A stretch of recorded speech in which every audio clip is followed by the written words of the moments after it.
Hello, my name is Brian Cochran, and I'm starting a new show.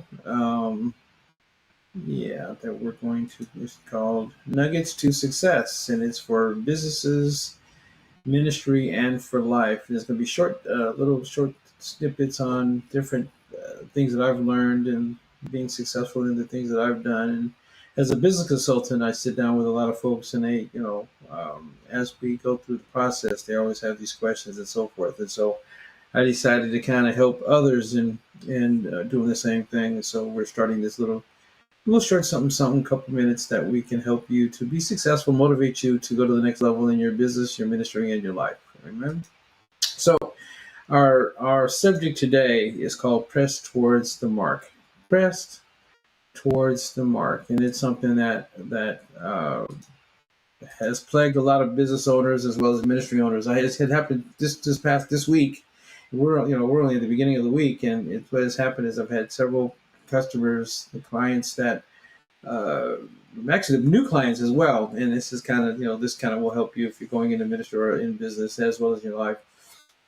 But you should have a goal. You should have a when you're first starting a business. And like me, I'm an entrepreneur, and I've been one all my life, and I've been able to do multiple things, but I couldn't. It wasn't always that way. I started off as a DJ, and then I became a party planner. It all stayed within the realm of what my gift and talents were and things that I was passionate about.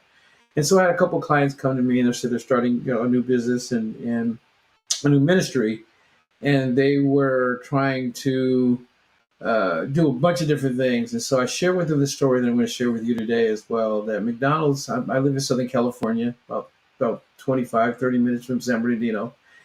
And McDonald's started in San Bernardino.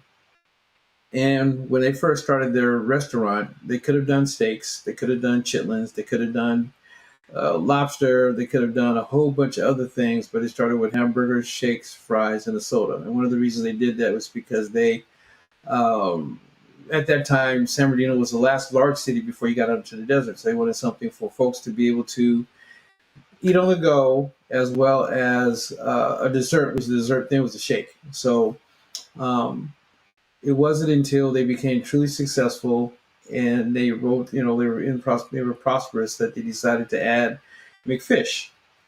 And then they added, the Happy Meal and all the things that they have now. But they started with that one thing, and they mastered that one thing, came up with a system for that one thing, and wrote it to prosperity. And that's what you should be doing as well. That everything you do, you should be pressing towards the mark of what your goal is, what your aspiration is. And as an entrepreneur, I can do a whole bunch of things, and I choose not to do a whole bunch of things because I found myself I found myself uh, losing out because I'm trying to do too many things, and I only have a limited budget, I have a limited time, I have limited resources, limited team, and so if I'm trying to do all these other things, they always seem to fail. And so in starting a business and starting in life and starting in ministry, same thing. I had a minister who, wrote a book, and then he wrote some other stuff. He wants to do some other things. He wants, he considers himself as an evangelist, and that's wonderful, fantastic, and fine. But he's on a fixed income. And so I had to kind of explain to him that you can't take and do all these things because you have a limited budget. What is that one thing that you have in your house that you can generate some cash flow that'll open the door for you to do ministry? And so that's it for today. Just kind of wanted to share that with you. Going to keep it short and sweet. Press towards the mark. Set a goal. Set one thing that you can do and do it well. Master that one thing, and then you'll make you rule over many. Then you'll be able to expand and do other things because you're faithful over the one.